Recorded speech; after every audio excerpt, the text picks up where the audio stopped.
Much we still care about living in a free constitutional republic. He'd be removed. But he won't be. And you want to know why? Because Republican leaders announced to the world that they're such cowards and they're so timid.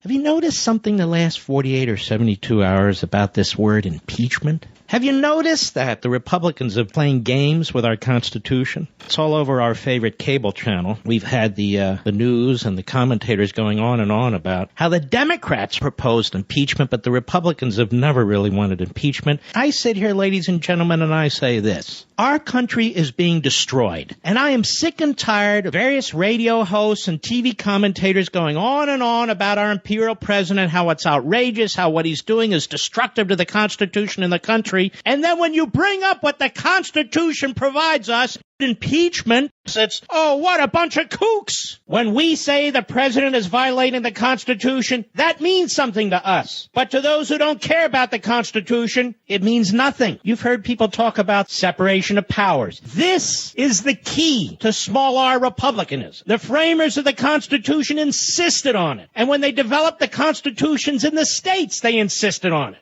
The greatest fear they had was the concentration of power from their own experience with the monarchy in England, from their own knowledge of history, from the philosophers they embraced, like Charles de Montesquieu, the most prominent to talk about 3 branches of government. They borrowed it from him. The fact of the matter is, this word impeachment should have been explained for years, as I've done on this radio program. I just heard one person say, you can't impeach the president for failing to do things. You impeach a president who violates the Constitution repeatedly and says he's going to. These people on TV and radio, they've never read the Federalist Papers. They've never read Madison's notes. They do not understand our history, our Constitution, and they ramble on. The Constitution says what's impeachment. The president shall be removed from office on impeachment for and conviction of treason, bribery, or other high crimes or misdemeanors. Does it say it's simply a political process? No. Hamilton doesn't say that either. The motivation may be political. The motivation may be mob-like. But it's not whatever the House of Representatives says. The Constitution doesn't give the House of Representatives illimitable power. It doesn't give any branch of government illimitable power. That's what it gives it. Treason, bribery, or other crimes and misdemeanors. A high crime and misdemeanor doesn't mean he goes out and robs a bank or knocks off a 7-Eleven. Nobody ever expected a president to do that. When this language was written, there wasn't a federal criminal code. You don't go to the federal criminal code to look up bribery or misdemeanors. They were looking at English common law. They were looking at the practices of the parliament. So I would ask, what do we do about an imperial president? And then, well, elections matter. But what do we do today about a lawless president? Nothing. And that's their answer. Nothing. So you and I, who are concerned about this nation, you and I are concerned about the Constitution unraveling right in front of us. We're supposed to participate in this asinine game, this mindless, pathetic game, the status versus the neo-status. One spokes idiot up against another spokes idiot. We need a functioning constitutional republic with a president who violates separation of powers, who thumbs his nose at the court system, and who says he's going to do more and more of it. This would be an open and shut case.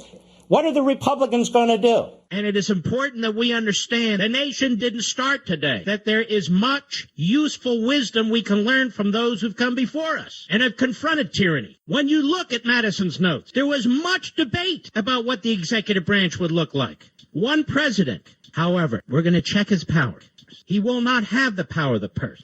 He will not have the power to go to war without declarations of war. James Madison and John Jay in the Federalist Papers felt that the legislative branch, Congress, would have the broadest amount of authority. And when you read the Constitution, it does. The courts have the least amount of authority. But folks, the modern president has been completely changed. And in so many ways, this concentration of power is unhinged from our constitutional order. And when you have an increasingly desperate and angry president of the United States, this becomes incredibly dangerous. I want you to listen to your president. He's telling you exactly who he is and exactly what he intends to do. Because, ladies and gentlemen, this president intends, wherever he can, whenever he can, to abuse his power. He knows Congress will do nothing. You want to know why? Because Republican leaders announced to the world that they're such cowards and they're so timid, there's not a damn thing they're going to use in the Constitution's arsenal to stop this president. Nothing. Zero. They're not upholding their oath of office because they have a duty to defend the Constitution every bit as much as the President of the United States or any member of any court. And they won't do it. He does not recognize the majority in the House of Representatives. You know what this is, folks? This is a gradual, quiet coup. That's what's taking place. It's gradual, it's quiet in the sense that it's nonviolent, but it's a coup. It's the common parlance of the dictator, assuming that he represents all Americans, that we just need to concentrate more power in his hands. He will decide what laws are good, what laws are bad. He will use executive orders to pass laws that Congress won't pass, and he will ignore laws he doesn't like, and he'll rewrite laws that he wants to rewrite. This is the mindset and the language that dictators have. He assumes to speak for everybody. He's above politics. He's God's gift. He was put on earth to do just this. And yet, when you go back to the Constitution, written by slave owners, they say the opposite. They say this is tyranny. And so it is necessary to remind ourselves who we are, what our heritage is, as we fight what is increasingly the battle that the framers fought against tyranny.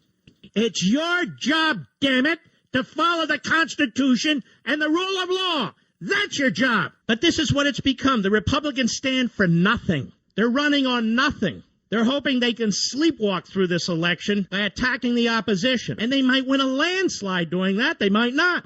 But ladies and gentlemen, isn't it time we had people who are serious, who really want to preserve what's left of the Republic, who really care about the next generation and generations unborn? Aren't you sick and tired of this? The fact of the matter is that if we had a healthy governing system, that if we still had a functioning Constitution, if we still had a serious two-party system, and if we still cared about living in a free constitutional republic, he'd be removed. But we don't, and he won't.